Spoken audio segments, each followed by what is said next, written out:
حد سمع قبل كده عن بنت اسمها إيميلي سينج؟ الفتاة صاحبة القرينة البشعة. في القرن ال19 كان في فتاة اسمها إيميلي سينج، كانت بتشتغل معلمة في مدرسة بنات.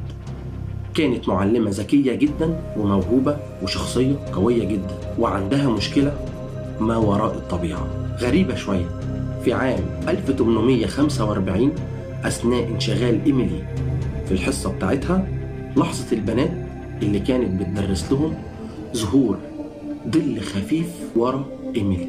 ما كانش واضح في البداية، لكن في خلال دقايق ظهر فجأة اختفى تاني.